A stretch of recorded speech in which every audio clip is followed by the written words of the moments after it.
You must be at least 18 years of age to listen to the following podcast.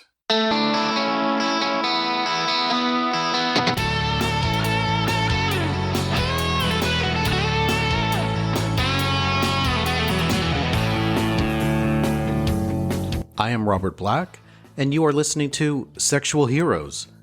My guest in this episode is the Dom kinkster, Karl Miller. At 5'4" and 29 years of age, he and his taller, older sub, Freddy Miller, thankfully break the traditional BDSM mold. Karl Miller, thank you very much for joining me on Sexual Heroes today. Thank you for having me. You're a Dom, a switch. Predominantly a Dom these days, but yeah. Can you tell me, because you're young compared to me, certainly. You're 29? 29? 29 now. Okay. Can you tell me a little bit about your journey and BDSM and where your interest started, how you got started as a Dom, maybe even your first experience as a Dom? I've actually been with my husband 11 years this year. So he was actually the first man that I slept with when I was 18. And we got married. And we were monogamous actually for 7.5 years entirely. Huh. At which point I was, 24, 25? And we worked great, but he's very, very vanilla in his taste. And as I got older, it was kind of evident there were other things I wanted to explore. And I actually started out as a sub, not a Dom, predominantly with things like putt play. So I actually had my own Dom who lived up in Scotland for almost a year or so. And it was actually at an event with him that I met my now sub and boyfriend. So slightly different way about it. And it was kind of meeting him really that kind of then progressed into me wanting to experience more as a Dom. I carried over a lot of the things. So predominantly I was into rope bondage. That was a lot of what I did as a sub and a lot of what I do now as a Dom. So it was quite a good way of picking up the skills. I've got a good understanding, obviously, of what the sub's experiencing and going through. We met in originally February 2018, and it was actually October before we ever got together, largely because it was kind of the first delve into poly for both of us, and it obviously took some conversations on both sides with both our respective partners and things as well. So you're still with your original partner? Yes, I'm still with my husband. And my boyfriend is married as well and has been with his partner for 27, 28 years. Wow. Now, your sub, that's Freddy Miller? Yeah, correct. Can you tell us a little bit more about your interest as a Dom beyond the rope bondage? I'm curious. I don't like to fence it in too much because I did that when I first started subbing. I did the same thing. I said, this is what I want to try. And then I realized very quickly that I shouldn't be so limited because there are a lot of things I thought I wouldn't go for at all, like electro, for example. That was on my no list. Didn't want to do it at all. And then actually really enjoyed it as a sub. But I try and carry the same philosophy through as a Dom in that just because I haven't done something before or I'm not aware of it doesn't mean that I'm not going to enjoy it. It still does tend to be around kind of bondage and restriction. So things like breath control as well. I like a lot. A preference for rope, but again, leather manacles, chains, anything along those kind of lines. Impact play, if a sub is particularly into it, it's not really something that does a lot for me, but if I'm getting a big reaction, that tends to be what spurs me on. So same thing goes things like water sports. If it's very clear that I'm getting a positive response, I'm far more inclined to kind of push that angle. And I notice in a number of your photos, the yellow trim on your leathers. That comes a lot from the boyfriend. So the boyfriend's rubber was always kind of black and yellow, and we did a video where we kind of synchronized. So, but yeah, it's the same thing. So water sports was predominantly his fetish, but because he enjoys it so much, I very much enjoy doing it. You started as a sub. Would you say that everything you have done as a Dom, you have first experienced as a sub? Yeah, I wouldn't do something to someone else without knowing what it felt like first. Even when I first tried things I was a Dom at this point and I tried wax play, I dripped it all over my own arm and other sensitive areas first to make sure I knew, what height I could drop from and what I was doing. What's your reaction to Doms who have never been on the sub end? You can do it, certainly.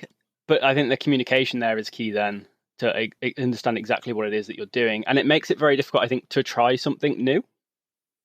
So, for example, I want to learn to use a single tail and fire play, but the reason I haven't is, well, because of lockdown and things as well, so I haven't really been able to do it. But I won't do fire play until I've been taught by someone that knows what they're doing, which is obviously typically going to be a dom, and know exactly, you know, what sensations I'm dealing with and how far I can push things. You can obviously learn it another way, but I find that a lot easier. To be on the receiving end. Yeah, at least as a case of, you know, this is exactly what I'm putting them through and have a good awareness of. And also, again, learning technique and things. So same as rope bondage I learned initially. My then dom was very good at rope bondage. Mine's nowhere near that level, but it still gave me a lot of the foundations. Yeah, rope bondage, that's a hard thing to just kind of pick up on your own and presto. Yeah, and people don't appreciate, if it's messy, it's not just that it looks bad, it can then be unsafe. Because it means pressure probably isn't evenly distributed. If you've got knots in the wrong place, you know, it can be putting tension on ligaments and things like that, and you can cause damage. So it's not just a case of, oh, it looks a little bit naff, we'll go on with it. There's a reason it tends to be, you know, good rope doms have very neat work.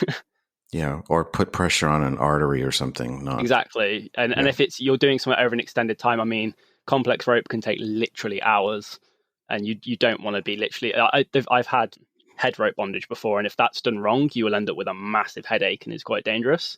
What do you think of lazy tops who use Velcro and chain and clips? I mean, I get it because the amount of times that I've had people see like photos of my work or things like that and say, oh, I really want you to do that to me. And if they haven't done it before, I'm like, they tend not to understand that it's actually a very long-winded process. So if your end game is actually, you know, you just want to be fucked or whatever whilst you're restrained, rope isn't necessarily the way to go. Unless you actually appreciate the process and kind of the visuals of it, then it's not always worth it. So if it's just a case of, you know, I want to be restricted in my movement while we play or whatever, then yeah, get some Velcro bed loops or some, you know, some cuffs or something.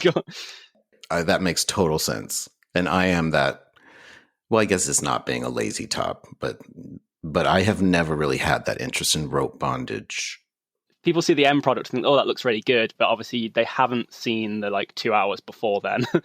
Right. And it being constantly untied and retied to make sure it's right and things like that. So yeah, if it's literally just a case of quick and dirty, then yeah, get some handcuffs, it's fine. It's art, really. Yeah, at the end, it was where my interest stemmed with my then dom, is that he was very good at rope bondage, but he was also very big on taking photos and videos of it. So it always, to me, looked very impressive. You know, you could see how intricate it was. I tend to like skill-based dom. So I said I want to learn to use a single tail on fire play. I like it if there's a skill element involved. Well, I got my start primarily with the Zeus videos, and Daddy Zeus was also into rope bondage, and he was very particular about it and making sure that it showcased the bottom's assets just perfectly. Yeah, I mean, a lot of what I watched initially, and a lot of even like tutorials and things I started with afterwards, were from Christopher Weston. Yep. Who very much knows what he's doing with rope. He used to do the thing for bound jocks and things like that.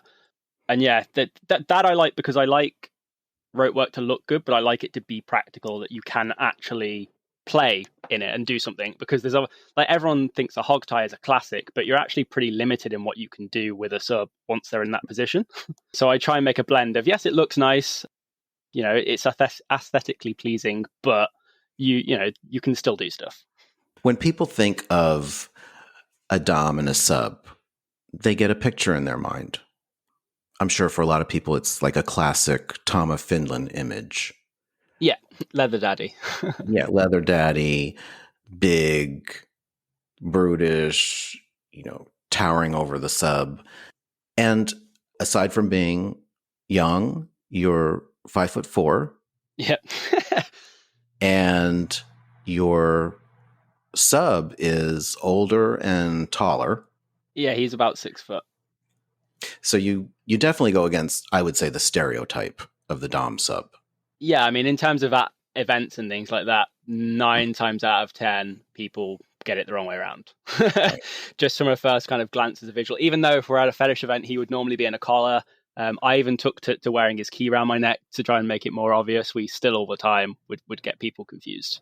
I've heard over the years bottoms who are big, burly, muscular, tall, older.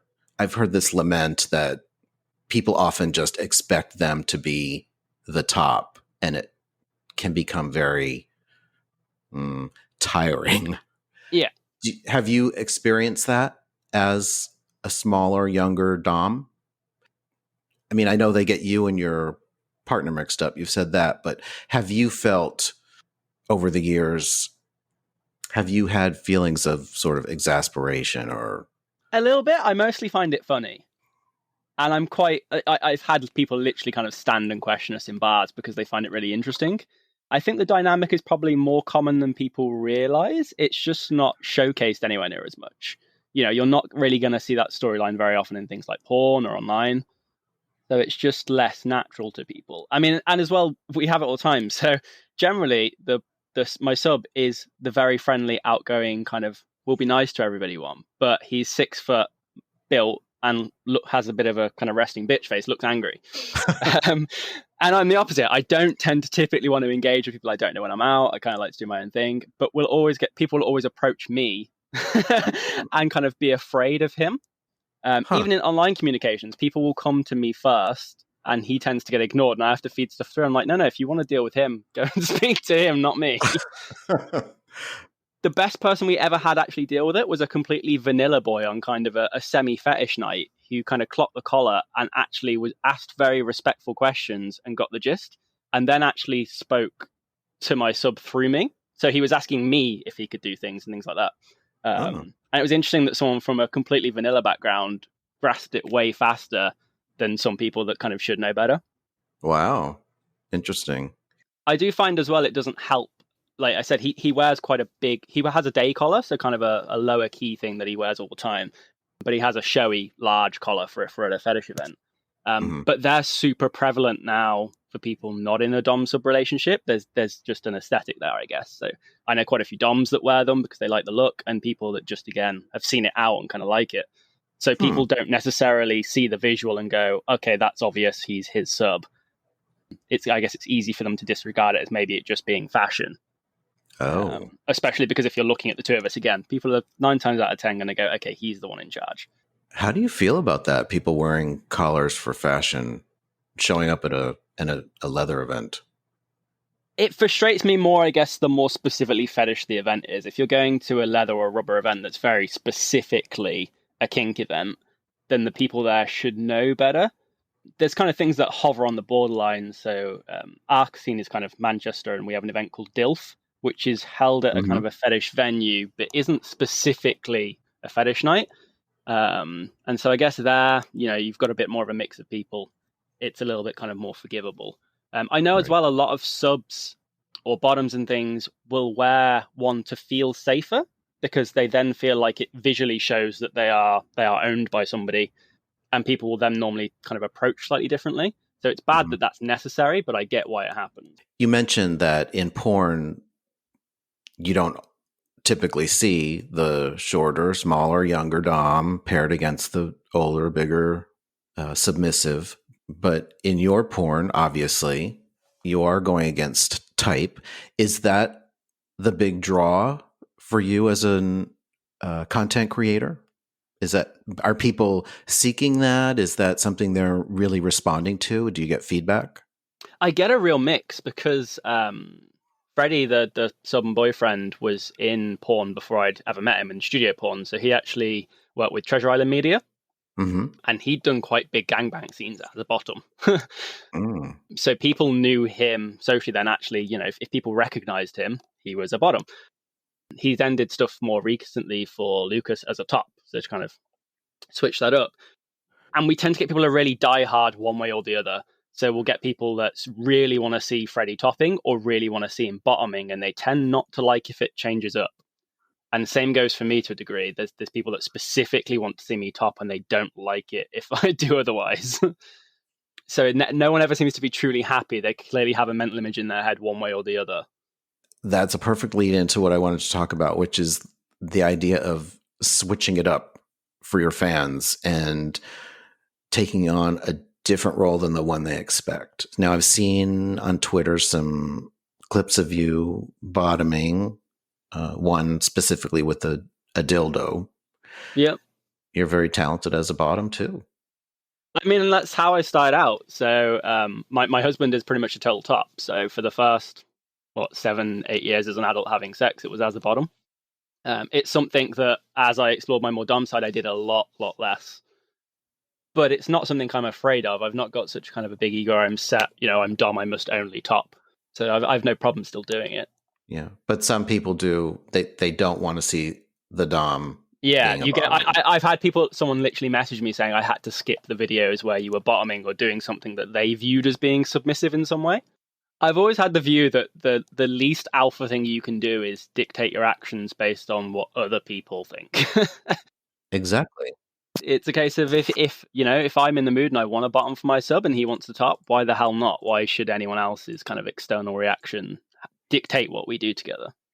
So you do switch with each other? In terms of top and bottom, yes. I'd say even if I'm bottoming, that it's not a case of he's switching to a dom role as such. Mm-hmm. If it's specifically fetish play, it's normally me. I mean, it's probably been over 2 years now since I last subbed with anybody at all. But yeah, we will switch between top and bottom. Now, I as a viewer have no issues with that. But interestingly, I think for me, when I am submissive to someone, I cannot switch with them. If I'm the sub with someone, that's the way it's going to stay. They'll be dom, I'll be sub, and I will not have any interest in topping them when it comes to ass play. Yeah, we were very much that way at first, but I mean, we're coming up to 3 years together now, and it evolved. We had a big period where it was always me topping and him bottoming, and that's just slowly switched up. I don't like switching within the same scene, if that makes sense. So if I'm in the mood to top and dom, it's specific, that's what I want to do. And if I'm in the mood to bottom, then it's that. We haven't done flipping scenes, for example. That doesn't tend to do anything for me. I'm either in one mindset or the other. And same goes for him, really. And we both know each other well enough now that we know each other's triggers for that as well. There's things I can do to him that I know will pretty much mean, he wants to take it then. That pushes the right buttons. And that's just a case of time spent now, I guess. I applaud those people that are totally versatile. They're a BDSM switch. They can flip fuck. They can switch in the same scene. They can, they're just always, versatile in every way imaginable. I think that's great if you can do it. Yeah, I think it gives you a lot more insight into both, even just for being versed in general between top and bottom. I think you're always going to have a better understanding of what the other party is dealing and going through. The amount of total tops that have no concept of how awkward it is to clean, for example, and things like that, is outrageous. And if you're doing like extended rope play and things like that, really long sessions, it's something you need to have an awareness of. I want to talk about your hair. That's a very odd one. What about my hair? You got a beautiful head of hair. You've you posted something about, I guess maybe it was because of COVID, you hadn't been able to go to a barber, maybe? Yeah, so I don't know if you've seen photos of me from kind of pre-COVID. Maybe not. I looked very, very different. So I had a shaved head and a kind of short beard, kind of just longer than stubble. And I was also like 20% lighter. So I was down to about 54 kilograms and extremely low body fat. And when we got put into lockdown, I kind of said, well, fine. Obviously I'm not going to any events. I'm not doing any photo shoots or anything like that. I'm not going to have my top off in a club. I'll use the opportunity to try and bulk instead. And yeah, obviously hairdressers, everything closed here and basically pretty much have been the entire time. So I grew my hair and my beard and I gained a lot of weight as well. So if you look at a photo of me 12 months ago, I'd say I probably looked young for my age, which tended to confuse the dynamic even more because I was 28, but I got ID'd. So, I could pass for kind of early 20s. Whereas now I actually think longer beard, longer hair, and being a little bit kind of heavier, I probably do look a little bit closer to 30. Mm-hmm. Well, one of your followers made a comment that it was kind of a threat to take some shears to you. Yeah, a couple of. Does the hair upset people seeing you with long hair? I mean, people will call me ageist probably, but a 60-year-old man with a man bun, say, it's not quite the same thing as some hot 25-year-old, you know. Yeah, I get a mix of guys that because I get this all the time that people think I'm from a Scandic country, because they probably don't realize I'm only 5'4". You know, I'm not kind of 6 foot, but just because of my coloring, I've got quite light hair, I've got kind of grey eyes, and I've obviously got a very ginger beard. So a lot of people push and really like kind of the Viking style. It gets referred to a lot because I have got the back and side shaved. It is only the top that's long. So I get a lot of people really appreciate that, and I get a lot of people obviously that envisages more kind of man bun style. The difficulty I have is I train a lot. I train every single day. And with it being longer, it does get in the way. Once I start sweating and it's kind of falling on my face, it's really irritating. So I have taken now to kind of tying it out of the way, which I don't particularly like the look of it, but it's just practical. Overall, are the fans liking the longer beard, the longer hair? The longer beard, definitely, because it's the color is probably what most people like, and it's a lot more obvious when it's long. When it's shorter, it tends to be a lot lighter. The hair is probably closer to 50-50. And I'm still undecided once kind of barbers reopen. There's a very strong chance I end up just shaving it off again. My concern is I've not had the long beard with really short hair, and I'm not sure whether it's going to make my head look lopsided. Not that it matters, but I am a fan of the long hair. I think it's sexy. That's at one point in that column then. And you have beautiful eyes. You mentioned your eyes. Since you are in Europe and you mentioned the DILF party, have you heard anything about Folsom Europe? And is that an event you have been to before? I haven't, but largely because of when it falls. So it tends to be September time, which is normally the time I'd go on holiday with my husband. So it's just foul every time that typically when Folsom is on, I'm already away or it's so close by I can't take that time off work. It's definitely on my to-do list. We wanted to do Darklands last year, but it was just as obviously, it was kind of the last fetish event before COVID kicked in. So we in the end decided to give it a miss. There's a couple I want to do an IML and an MAL in America as well. I've got friends in Chicago, so they're probably higher on the to-do list. But I mean, yeah, it's only a short hop to Berlin from here, really. So it'll definitely be on the to-do list at some point. At the minute, it's provisionally going ahead because I've seen a couple of people have booked hotels and things, but they've booked refundable ones and the off chance, obviously, that it doesn't happen. I want to go back to talking about your OnlyFans. You have a pinned tweet right now, you with a third guy, and it's you all kissing. Yep. Damn, that's hot. Who's that? That's Dickie James. So another kind of content creator, much bigger than me on OnlyFans and just for fans and things. That was the only content I filmed so far, not with the boyfriend. Well, the boyfriend is there, but as in with an additional person. And that was literally just in the kind of lull as we came out of lockdown here. And then we went back into lockdown. So there are others planned, but that's the only one that we've managed to do so far. And it was a lot of fun. It looks like a lot of fun. Well, the three of you look great together. What you didn't see there, though, like the day before that, so me and Freddy traveled to London because we had a photo shoot in London anyway that was supposed to be 4 hours and ended up being like 9 or 10. And then the day after, we were supposed to be filming with Dickie, and we actually shot 3 scenes back to back.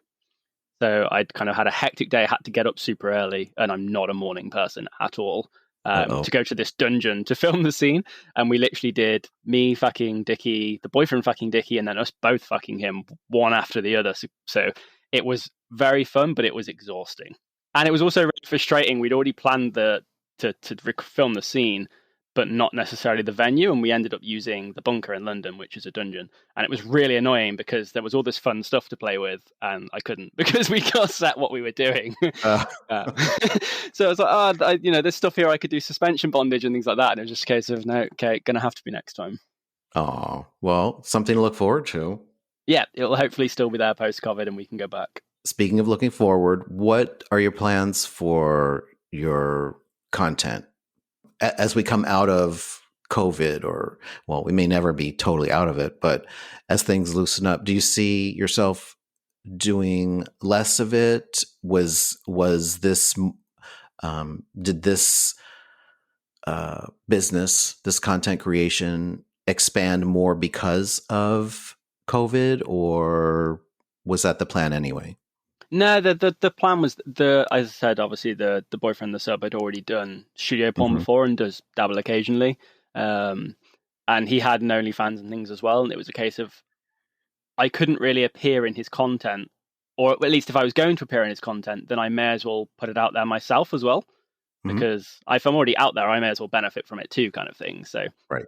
And I just timed it really badly with COVID, because obviously it's made it much more difficult and it's limited what we can do. But I made a rule when I started doing it. I said, yeah, I'm up for it. I'm not shy, but I would only film with people that I would play with if I wasn't producing content.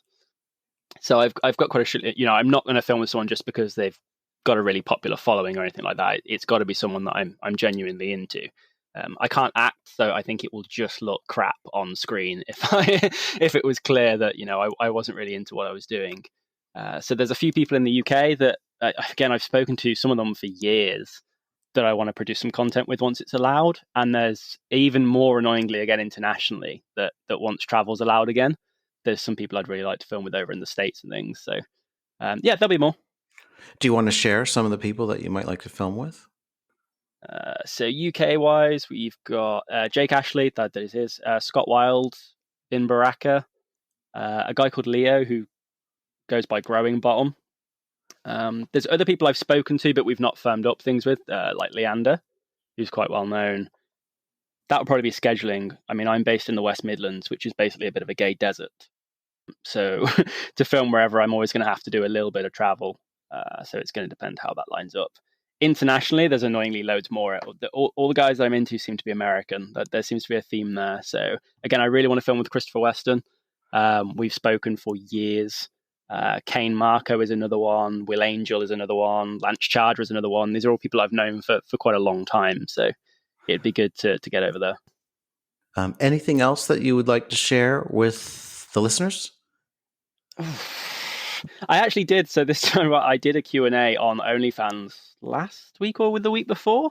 That was a list of questions I was getting via everything. It's kind of Instagram, Twitter, the OnlyFans itself. So most of them, I'm just seeing if there's any that were particularly exciting. So I got asked how old I was a lot. I think that's, again, it confused people looking at a historic kind of photo of me versus now. That everyone always used to think I was very, very young. And now suddenly, I look 30, unfortunately. It's not a bad thing. I mean, I quite like it. My husband's 20 years older than me, and my sub is 22 years older than me. And it's kind of closed that gap a little bit. We have had instances, especially out with my husband, where people have mistaken me for his son. That hasn't happened in a while. And we did have it as well. I accidentally took my sub out for dinner on Father's Day without thinking. And so it literally just looked like I took my dad out to dinner. And we have more similar coloring, so it really did look like I'd taken dad out for a meal kind of thing. So that hasn't happened in a while, so that's a plus. Well, Karl, thank you very much for being on Sexual Heroes today. No, thank you very much for having me. For information with links about a guest appearing on Sexual Heroes, visit the show notes at sexualheroes.com or on your favorite podcast app. And while you're there, be sure to rate, review, and subscribe. You can follow and message me on Twitter at RobertBlackXXX and on Facebook at RealRobertBlack. Thanks for listening.